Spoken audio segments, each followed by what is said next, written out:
Hey guys, this is take 2 of this video.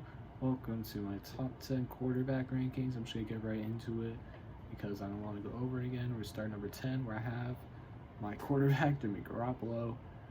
So my number 10 spot was between Jimmy Garoppolo, Kirk Cousins, and Dak Prescott.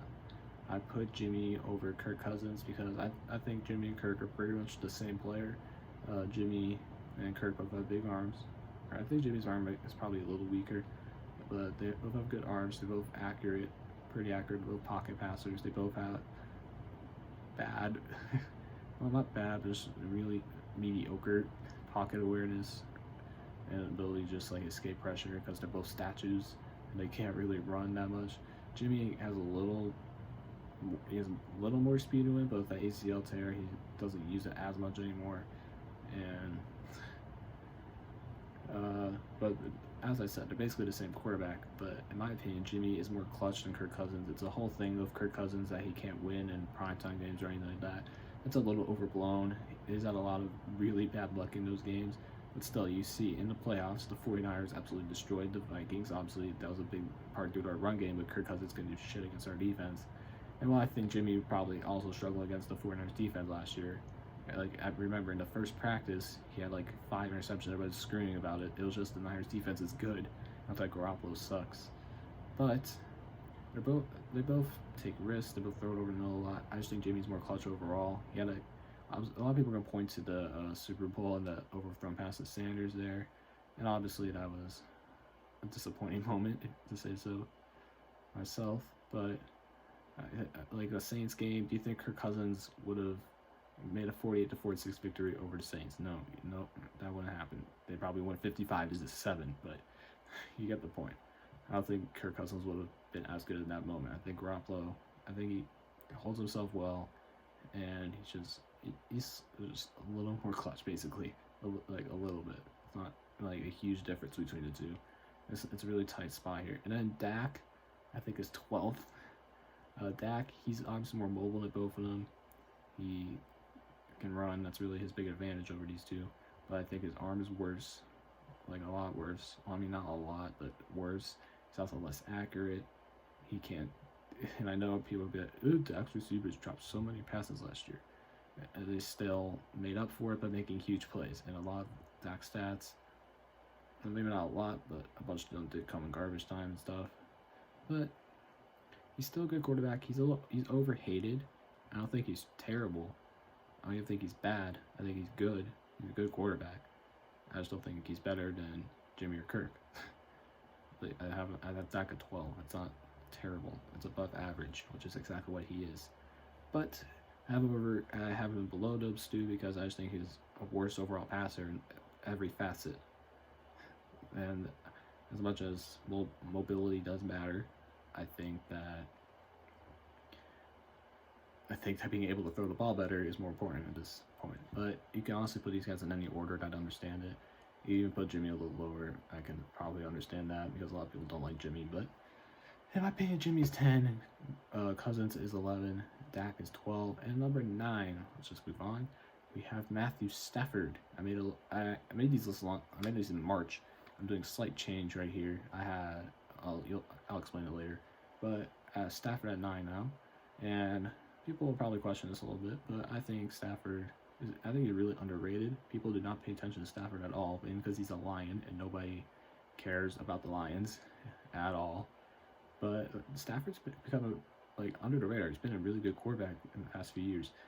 Early in his career, he had Megatron Calvin Johnson, which kind of stunted his development a little bit because all he did was just throw it up to Calvin Johnson, and he'd probably make a play like 80% of the time. And that made him basically just a throw it downfield quarterback. But now that Megatron is gone, he's had to actually function as a normal quarterback with normal weapons. He's becoming like an actual good quarterback. He still has his big arm that he's always had. He's gotten more accurate. He's just more accurate now. He's better with his pocket presence. He's just become a better overall player. He's developed really well since the days of Megatron, and now he has like Kenny Galladay, Marvin Jones. I think they drafted a receiver. Not like early, but I think they drafted somebody. I don't remember at this point. But they have a decent receiver core. They have not Megatron, Carryon Johnson, and DeAndre Swift in the backfield now. They still have TJ Hawkinson who they have to develop because tight ends don't play well in their first years usually.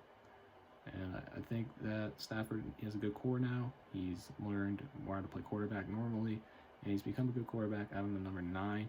And honestly, these next two you can really flip them either way you want, Stafford and then Matt Ryan. You could put Ryan at 9 or at 8, or you put Stafford 8 or 9. I don't really care. The order is not too big, or the difference between these two is not that big. Also, the difference between like 7 to like 12 isn't like too terribly big. I think there's between 6 to 7 is where it gets a little bit wider.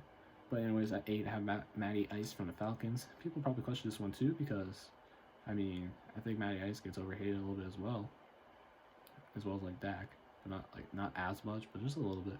A lot of people are like quick to blame Matt Ryan for the Falcons' problems for some reason. Falcons had a lot of injuries last year, and their defense, I don't know what happened. They have guys like Deion Jones, Keanu Neal, but their entire secondary just fell apart and became garbage. And I don't know what happened there. And they've never really had a good D-line. Vic Beasley had that 1 year where he had like 13 sacks or something, and that was a fluke, obviously, because he's not good anymore and he barely gets sacks.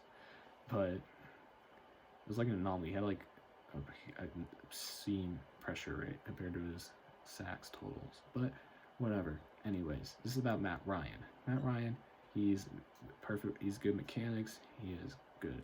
He has a pretty good arm, good accuracy. He's just overall good at everything, except for like Lamar Jackson type speed. It's not that. It's either Aaron Rodgers speed. It's more like Kirk Cousins speed. But if you take Kirk Cousins and Matt Ryan, Ryan just basically elevates everything up a level, and he actually has pocket presence, in my opinion. So I put Matt Ryan at 8, or you can put him at 9. It's not that much of a difference between him and Stafford. Actually, I might even move Stafford ahead of Matt Ryan, but whatever. Too late for that. And now number 7, I have Carson Wentz. And I know everybody's going to be mad at me for some reason because everybody likes to hate on Wentz and Dak and debate who's better or who's worse. And I think Wentz, if he wasn't injured every 3 weeks, he'd be a top probably 5, maybe even top 3 quarterback in this league. But he gets hurt. So I had him at 9 originally. I think he's talented enough that I could move him up to 7. I had Stafford at 8, Ryan at 7, Wentz at 9. I'm moving up to 7 now. Ryan 8, Stafford 9. And people are gonna hate on Wentz. I don't know why people don't like Wentz. People blame him for all the Eagles' problems. The Eagles, they had Zach Ertz and I guess Dallas Goedert, and that's about it. They had Alshon Jeffrey, hurt. They had Nelson Aguilar, can't catch. Deshaun Jackson got hurt. Their number one receiver, by the time they got to the playoffs, like wide receiver, not tight end, wide receiver, it was Greg Ward, a former quarterback from Houston. He was a quarterback his whole career, and he just became a receiver, became a top receiver for Philadelphia. So, it says a lot about the receiving core. And I think Wentz, he has a good arm, but he's good at everything. And he just gets hurt. That's his problem. If Wentz wasn't injury prone, I think he'd be a top 5 quarterback. I'd probably have him at 4 on this list if he wasn't injury prone. But he is injury prone. And as much as Cowboys fans and people who don't like the Eagles very much like to debate that Dak is so better than Wentz, he's not. He's just not. If you put Dak on this team, he'd be horrible. The Eagles probably go 4-12.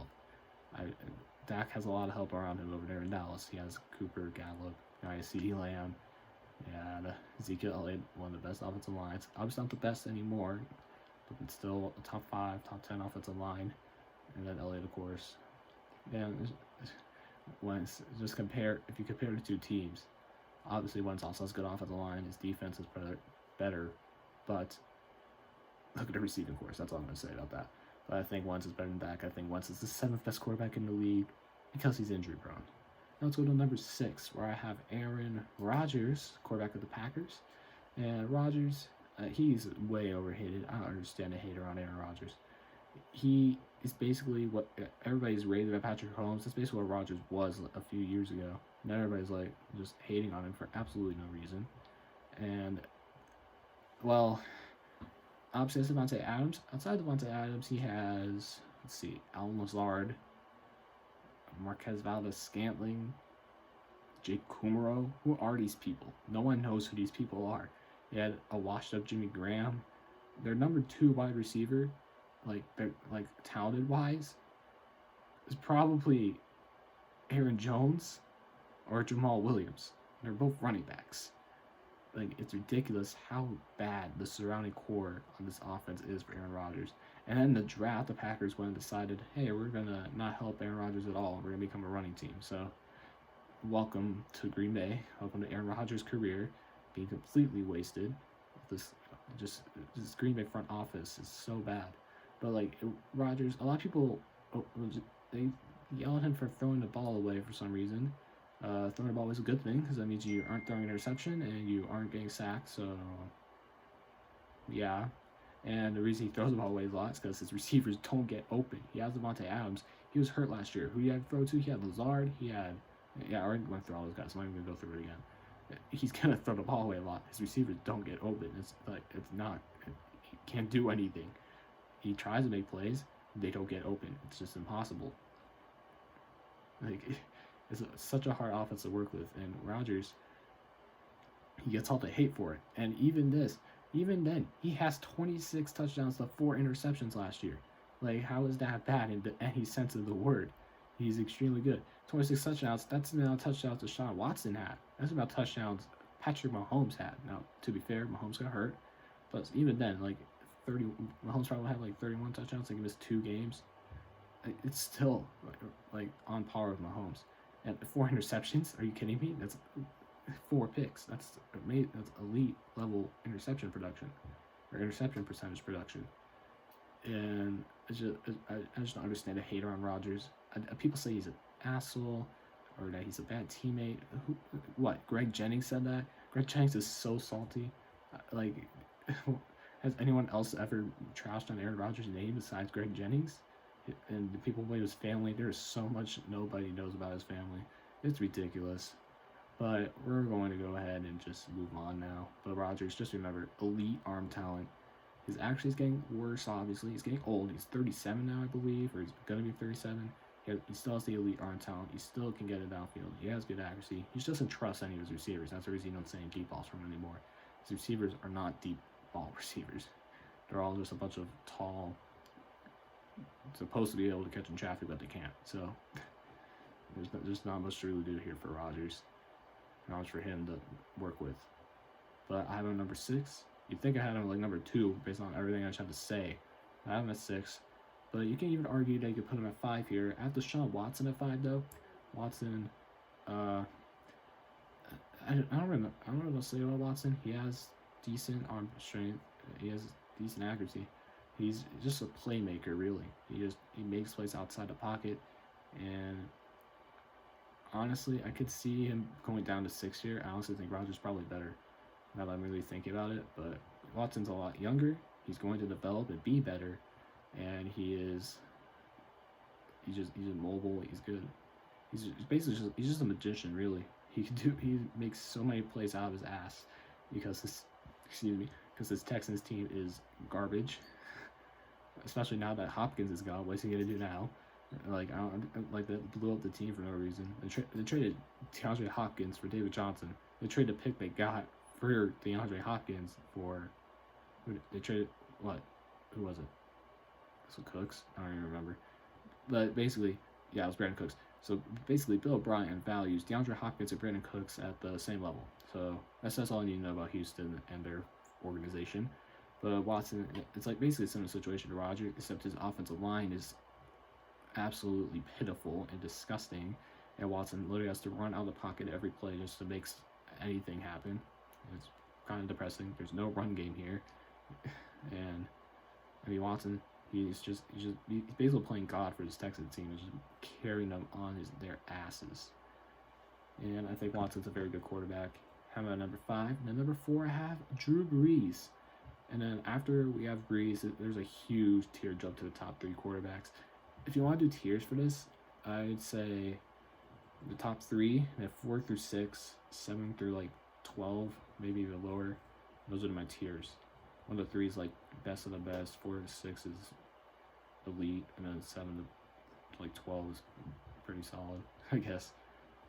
Honestly a pretty big drop off after the top guys. But let's get back to Drew Brees. Obviously, Brees, he's regressing. His arm strength's getting lower. Getting worse. I'm talking about it like it's Madden. His arm strength is getting worse, but he's still one of the most accurate passers in the game. And like short routes over the middle, he is extremely accurate. He puts perfect touch on the ball. He knows where he's doing. He's probably one of the best. He probably has the best IQ out of a quarterback in the league right now, besides maybe Brady. I don't know, you might have noticed I have not talked about Brady at all. I have Brady at like 13, 14. I don't think Brady's that good anymore. But we'll see about that next year. He might be a lot better at Tampa Bay, and I might be eating my words. But anyways, back to Brees. I keep getting sidetracked. Talk about Brees, but right now I think Brees is number 4 quarterback. Like I said, he's just extremely accurate. You can do anything, or you can pretty much make any throw, except you can't throw it 90 yards downfield or anything like that. Or you really can't even throw 50, honestly. But he's just really accurate, and you've seen what he's done with the team he has, and he's just been a really good quarterback. But he might be the one that chokes a lot. I'll just say that. But there's not much to say about Brees besides that he's just a veteran pocket passer with great accuracy. Now let's go to number 3. The league MVP Lamar Jackson is listed here, number 3. I don't know if I'm going to get hate for this one. I don't see why I would, but Lamar, I'll be honest, did not expect the season he had to exist. I didn't expect it at all. Lamar, his rookie year, I thought he was good, and I thought he'd get better, and I thought people were hating on him for absolutely no reason, calling him a running back. I thought that was stupid. I thought he'd be a quarterback for his whole career and be like an okay quarterback. I did not think he would get to the levels he did. The Ravens offense, they completely transformed and became just centered around Lamar, and Lamar ate it and just decided he'd destroy the league and make everyone his father, except for Derrick Henry making the Ravens his father. Or, yeah, that sounded weird, but you get the point. Basically, Lamar took the Ravens from being a mediocre team and made them the best team of the NFL, or best regular season team at least. And obviously Lamar, he's speed. He's just extremely mobile. He's basically Michael Vick, except not as big of an arm, but I think he's more accurate than Vick ever was already. And I'd even compare him like RG3 coming out when he was supposed to be one of the best quarterbacks in the league, and then the Redskins screwed him over. Speaking of RG3, he's on the Ravens. But Lamar, he's just really good. Obviously, he's not like the most accurate yet. He doesn't have the biggest arm. He doesn't have the best accuracy in the world. But that speed is unmatched by any other quarterback, like probably ever. He didn't run a 4-yard dash, so I don't technically know, but I feel like he could run like I feel like he could run the 4.2s, like honestly. And you just can't stop him. It's impossible. That's why, like, it's almost impossible. It's just Lamar. Lamar's insane. He's athletic. He's just too athletic. That's all I have to say about Lamar. He's just too athletic, and that's what puts him at number 3. Number 2, and the reason he's at 3 and not 2 or 1 is because he's just not he's not there throwing. Like he's okay passer in my opinion, but he's not like elite or even really great at passing. But he's fine. He's fine in passing game. He's good enough to throw for the most touchdowns in the NFL. So, anyways, number 2, Russell Wilson. I hate Russell Wilson, not because I actually hate him, but because he's too good. And he was number 1, and then someone came along. You all know who that is, and I'll talk about him next. Russell Wilson, he's extremely similar to Deshaun Watson, to the solid arm, and magician type. But Wilson has I think he's way better in the accuracy department. He is honestly a better deep ball passer than he is at even shorter intermediate passing. He can throw a beautiful deep ball, and having DK Metcalf, that's a lethal connection that they're gonna build up. And even Tyler Lockett, guys like that.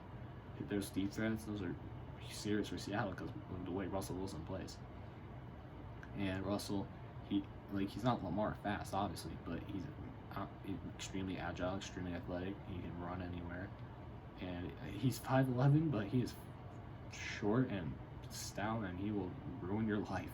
Because Jesus Christ, every time the 49ers play Russell Wilson, it's a battle, and he will keep his garbage team in that game no matter what. Because Jesus Christ, he carries that team on its ass. You do not give him like anything. Their offensive line, garbage. Their run game is okay at best. They have Chris Carson, he's just a bruiser. And then, nah. But the offensive line terrible. The receivers are mediocre. The tight ends are mediocre. Russell, the defense has become mediocre now. Russell carries that team on his back. His back's probably about to break from how much he carries that team. And yet, they still make the playoffs every year. And he's basically the Aaron Rodgers of the Seahawks, except he's better than Aaron Rodgers. And now let's go to number one. I feel like I don't have to talk about this. Patrick Mahomes, of course. I don't even know what to say about Mahomes. He's literally perfect.